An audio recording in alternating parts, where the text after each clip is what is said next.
Hello everyone, it's Attacker72 here, and for today, welcome back to another review video, and this time we are going to be reviewing the latest entry in the Mario film franchise, the Super Mario Galaxy movie. This is a way to culminate the end of the Mario's 40th anniversary, and this definitely does have a lot of going. And I recently watched this film on opening day with some of my friends, and you know what, we had a pretty good laugh every now and then. We had a pretty good time watching this film, and afterwards I had to process all my thoughts from watching this movie that lasted for about a good hour and 30, and honestly there is quite a lot to say about it. Ever since the film had released, and even before, there has been quite a lot of divisive reviews and talks about whether or not this film has even improved from the first movie. I mean, it has been 3 years since the release of the first Mario movie and such, and even fans can admit that the problems are starting to show pretty clearly. Even if you're a general Mario fan or even a huge Mega Mario fan, the flaws are still there even with all of the things that is shown from the first film. I mean, given the fact that this film is based on, if not one of the most popular 3D Mario games of all time, it did set a lot of high expectations, and ever since this was revealed, there definitely has been some very cautious people who were talking about this film, and I was pretty cautious about this too, even before the film had released. And now that I have seen it, there is quite a lot I have to say from it. Now, I will be reviewing everything going from the plot, the characters, the voices, performances, and such, as well as major spoilers that I will be talking about halfway through the video, so I will let you know that right away. And before I really start talking about the review, obviously this is my personal thoughts and opinions on how I feel about the Mario Galaxy film, and I think it's best to address something that I haven't really done ever since I reviewed the first movie about a few years ago. When I reviewed the movie back in 2023, I didn't really exactly give enough points and genuinely felt like I was mostly defending it because it was a Mario movie, and I did stated the fact that it was a kids movie. And nowadays I've come to learn from the fact that just because it is a kids movie doesn't mean it is exempt from any criticism. Even if it is a Mario movie, that also doesn't exempt it from it being criticized. That's the same case with the Galaxy movie, and I know many are trying to point out about the Rotten Tomatoes score, which, first of all, look at this image just in case there is going to be another debate about this, and second of all, I do recommend watching this video by Cartoon Sheet. He does a really good job explaining as to why criticism is plausible even for a film like Mario, because we've seen that Mario is able to do really good stories in their games, and just because he hasn't, in some arguments that Mario has no story, doesn't mean that Nintendo can't deliver something good that comes from the franchise. That's basically the criticism from this video here, and there's a good reason as to why I gave a low score to the FNAF movie, because even though it is for the fans and fans really liked it, to the general audience there is quite a lot of flaws. Even as a fan of the Mario franchise, as well as the fan of the Mario Galaxy game, I even have to admit there is quite a lot of major issues that I do need to address in this video. But that's enough talking for me from all of this, and I think it's time we review the Super Mario Galaxy movie, and the question is it really worth all the wait in, and did Illumination and Nintendo improve from the first film? Now, to start things off with this review, we gotta talk about the quality and presentation as well as the rest of what this movie has to offer. Now, even though it has its issues, which I will get into later, the Galaxy movie is, if anything, one of the prettiest movies I've seen to come from Illumination. If I could give Illumination one dub, at least a thumbs up, and it's the fact that they tend to make really gorgeous looking movies. Even to one of their more mediocre movies in the last 8 years and such, they still managed to make movies that look so pretty. The first Mario movie was no joke, some of the prettiest ways they could have shown the Mushroom Kingdom, and to currently expand upon that with the galaxies and all the different planets that they visit, it's definitely a nice treat to see. So I can give props to Illumination for actually making a really pretty looking movie, and for it being such a visually pleasing looking one. But visuals can only help a film, as we do need to talk about the rest. Now, the next thing I want to go over is definitely the characters and the performances. Now, as for the characters and performances, which I know a lot of people are mostly going for because of the characters, there's quite a lot I could say about it. Now, most of the cast are returning from the first film, except for Seth Rogen and Fred Armisen, who played Donkey Kong and Cranky Kong from the first movie. Now, thankfully, Donkey Kong does appear in this one as a bit of a cameo, so they still acknowledge the fact that yes, Donkey Kong does exist, he just isn't gonna have much of a big role. Now, as for the main roles, Chris Pratt as Mario, he honestly does a fine job, and it doesn't really feel as if there's character much of a character arc aside from like a couple ones I will get into later on, but he does a fine job as Mario at that, being like the blue-collared character that we've seen from some of his other past roles. Anya Taylor-Joy as Peach still also does a fine job, and I know some are pretty much arguing that, oh yeah, Peach and Mario doesn't sound great and that he should have used professional voice actors instead of celebrities. I can at least give them the benefit of the doubt that they are doing their job pretty fine, and they can still provide a good voiceover, even though some are pretty much doubting that. Now, Luigi and Bowser are both played by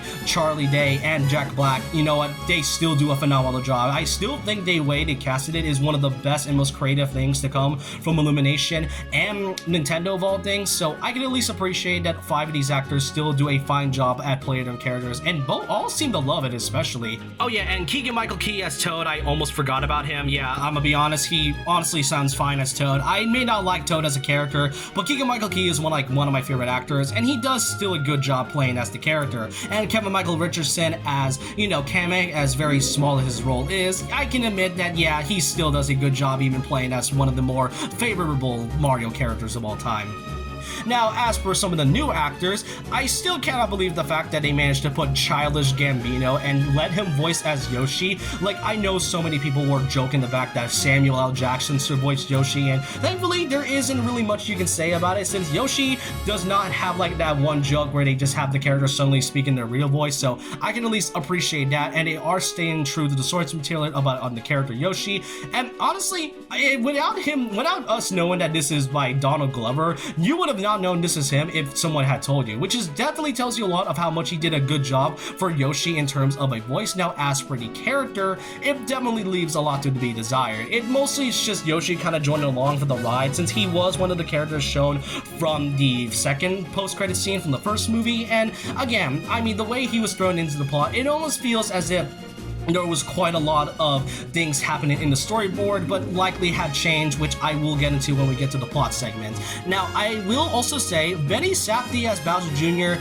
it started to grow on me, though I must admit there are times where I feel as if his voice still feels a bit miscasted. Like, Bowser Jr. doesn't really sound like a kid in some cases, and honestly, in many scenes, he does sound more like a kid rather than an adult, but in like certain scenes, his real voice kind of just comes through, and you kind of get to hear his actual voice, which makes Bowser Jr. sound more like a teenager. At least in this movie, they do kind of explain as to why Bowser Jr. didn't appear in the first film, since it was confirmed he was being sent to a boarding school and had some sort of mishap with him and his dad, so that I could at least say. Now, I can appreciate the fact that the characters are at least trying to be more than just, you know, the same one-noted characters. I do love the fact that they are expanding the father-son relationship on both Bowser and Bowser Jr. After all, I honestly think some of their moments in the film were pretty cute, and I just really think it's such a great father-son moment to see from the Mario franchise. Overall, it does seem that they are trying to give character plots and arcs, though even still, I do think there are still no character arcs to come from all of them. As much as I love some of their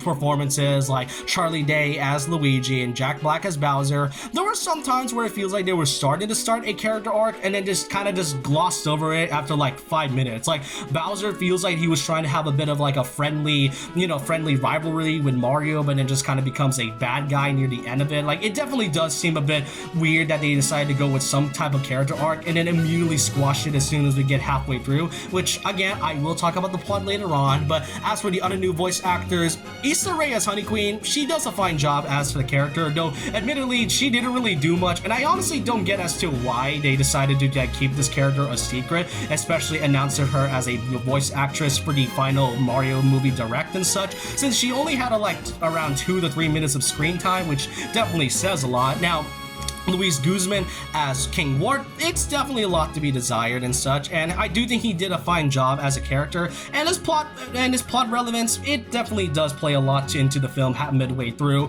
but it's not much to be desired. So what I'm trying to say is that the performances are great, but in some cases there are character arcs that they were trying to build up, but it honestly feels like they weren't really building it up into anything. And now we get to the big part about the Mario Galaxy movie, and that is the plot. Now, when your film is based on, as I said, one of the most popular 3D Mario games, there has been some expectations. Many are hoping that this film could likely be more, open when it comes to the pacing, has some improvements here and there, and to see whether or not it fully takes elements while also maintaining the original story of the Galaxy movie and paying respect with all of that. there's quite a few things to talk about it. Now, first of all, I do appreciate some things, such as the fact that Bowser Jr. does indeed have an explanation as to why he didn't appear in the first film, and that, you know, as I said, Bowser and Bowser Jr.'s father-son relationship is such a great thing to see, but they also have another major plot. The beginning of the movie does confirm that, you know, Rosalina has been captured, and yeah, they're basically doing that, but I will get into that pretty later on. Now, the thing about it though is that what I just said about the character performances, some character arcs had an arc in it, but they just sort of come and go as they go on, as the film, you know, just progresses, and it doesn't feel like the characters, you know, developed at all. Like, yeah, they're Mario characters, and, you know, Mario characters do have, you know, a lot more personality than just being a one-dimensional character, but it almost feels as if they're trying to build up an arc, but it doesn't really do that at the same time. And that's where we get to two major issues that the plot has. One, it is incredibly bloated. For when they announced the Mario Galaxy movie about a year ago, like last September, I was a bit excited, but also very skeptical about this being a Galaxy movie. Is that one of the first things I said about it is that we went from going from a grounded Mushroom Kingdom area and exploring many of the different areas that came from the Mushroom Kingdom to suddenly going into space. It almost feels as if this film was almost going to be like a Mario World movie. I mean, why do you think Yoshi of all characters has appeared here, but he's mostly just there to be there, like, you know, along the ride, and that's about it. And it doesn't exactly help from when, as the time goes on, there has been quite a lot of mini game elements that came from different Mario games, but for some reason, Galaxy almost feels a bit off when it comes to its representation. I mean, you got things from the Mario Odyssey game, you got Mario Bros 3, Mario Wonder, Yoshi Cookies, as well as Mario Bros 2 of all things, but the Galaxy portions of it, while it's still there, it feels incredibly bloated to the point where it almost feels as if they intentionally did not want this to be a movie other than Galaxy, and the only reason why it's likely named that because of brand recognition. That's one of the few things that fans were pretty questioning about, and I was pretty cautious about this film before it came out, and as I watched it, it does feel as if there's just a lot they had to put into it. It doesn't exactly help that we had like a few other cameos in here that was added, such as, you know, Pikmin and such. I mean, there was even references to Super Mario Maker of all things, which really tells you a lot that this likely was never supposed to be a Galaxy film. And then we get to the second part that many fans were pretty worried about ever since the first movie release, and that is the pacing. Now, pacing is usually something that fans would like. Sometimes it is good, fast-paced stuff, but sometimes we just need a bit of a breather to relax from a bit. This movie has no breakneck breathers. It is really fast at times, and the problem with this is that this movie is only 6 more minutes longer than the first movie, which is like around 138 minutes long, which still doesn't cover a lot. As I said, character plots come and go, and you mostly see the plot progress very fast. Like, you're suddenly in the ground, and then you go from space to a different galaxy, and then a galaxy, and then there's like a character arc that happens, and they just kind of stopped around there, and then mostly rinse and repeat until the very end of the movie, and that's sort of where we get to the bigger problem about it. Like, it generally has no reason to be this fast, and it's kind of disappointing to see that Nintendo and Illumination didn't really learn their lesson about actually fixing the pacing, because every moment, while it is exciting and great, it also has a lot to go over.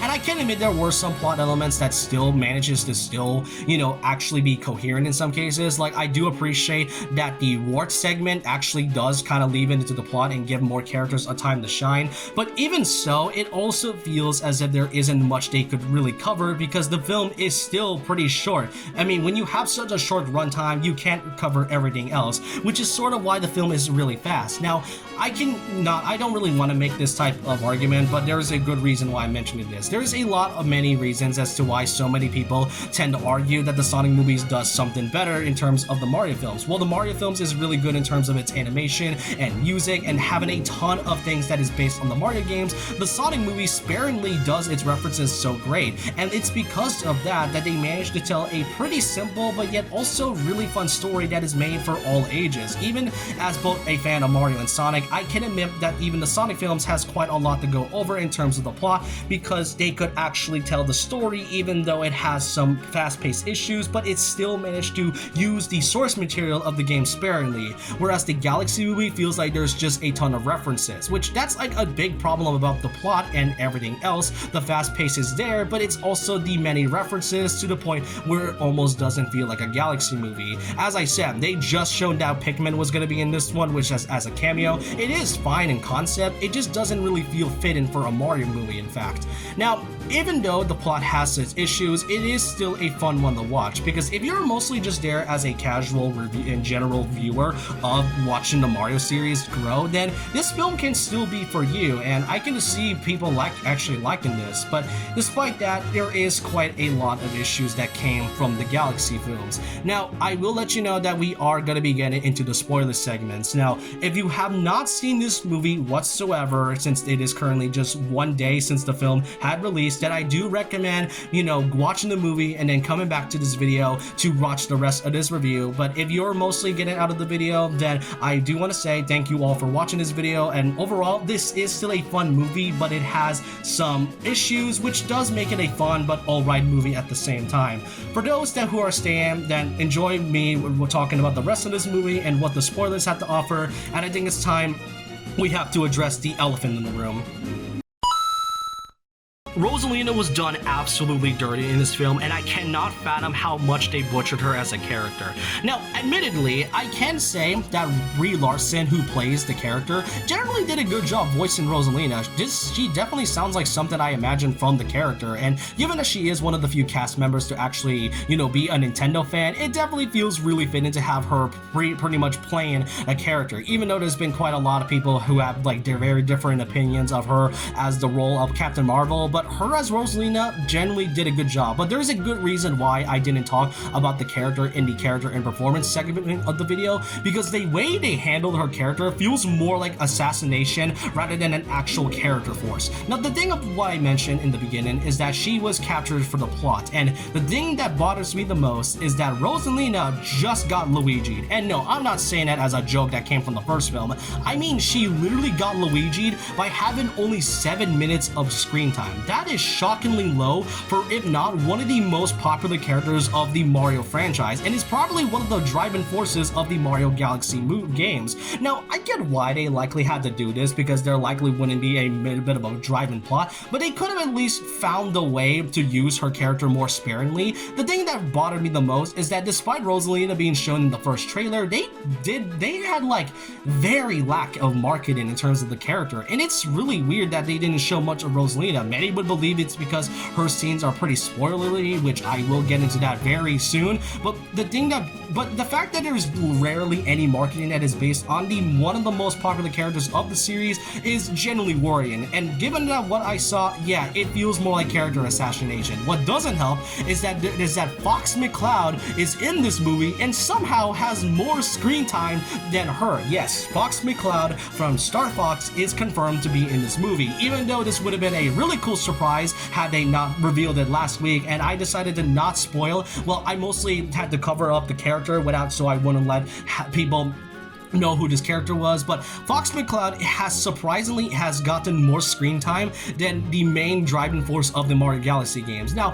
don't get me wrong, I like Fox, and his voice actor, Glenn Powell, honestly did a great job as the character. He definitely sounds like something I would imagine Fox if there was ever a Star Fox movie, and given with some of the latest leaks, it definitely does seem that Nintendo and Miyamoto has some major plans for Star Fox and wants to kind of introduce more into the character and the world to more Mario fans who might not really know who Star Fox is. But that's also another thing. Many might not even know who Star Fox is. Many mostly would see him as the character who comes from Smash Brothers. And as I said, the fact that he has more screen time than Rosalina is genuinely shocking. And it makes me kind of wonder as to why he has more plot relevance than Rosalina of all things. Again, it genuinely feels like character assassination, and it really makes me kind of worried for how they would handle the other characters in the future. And I really don't hate Fox, and I like Rosalina. I like both characters, but really, it does feel like the writing team just did not know what to do with Rosalina, and instead just sort of made her the damsel in distress of all things, which,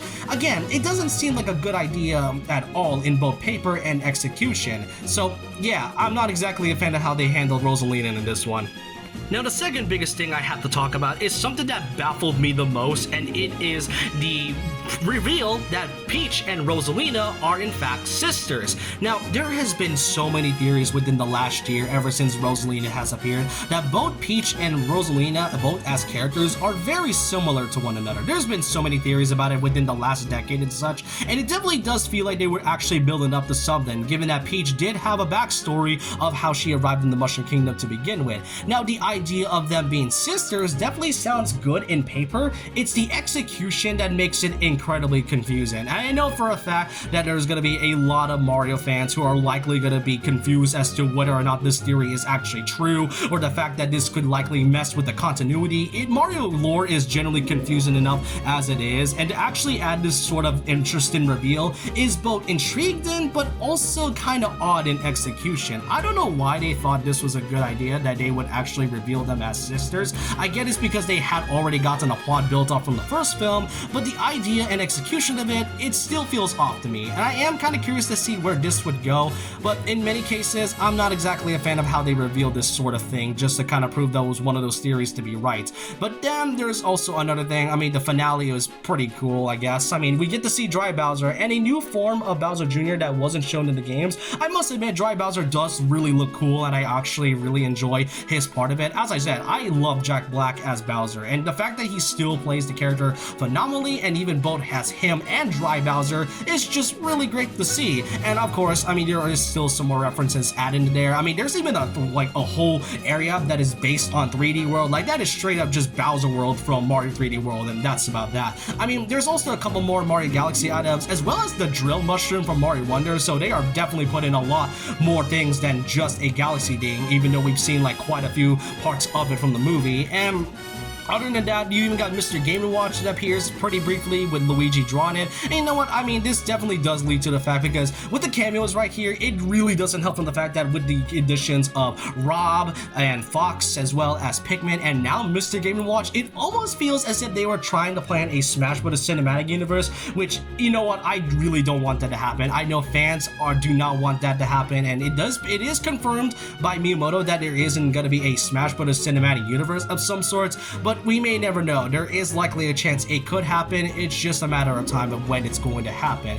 Now, the biggest shock to me is definitely the fact that they just straight up had to fight the dragon from the Mario Odyssey game of all things. And, you know, Bowser and Bowser Jr. kind of had a bit of a small redemption arc, and that's just about it. But yeah, the finale, as well as some of the bigger spoilers, it definitely was fun at best, but it really feels so fast to the point where, yeah, I mean, it just kind of happened, and the final battle just sort of ends without any type of motivation, and they just rebuild the castle at the end, and that's about it. Now, the post-credit scenes, they definitely had some promise. The first one definitely had no reason to be there, and the fact that they showed this clip from the final trailer of the Galaxy movie definitely feels such an absolute balls move from Nintendo. It's like what they did with Sonic 3, except nobody really knew that this was something that that was building up to Sonic 4, except this one feels like it doesn't really build up to anything other than to show the fear of Bowser and Bowser Jr.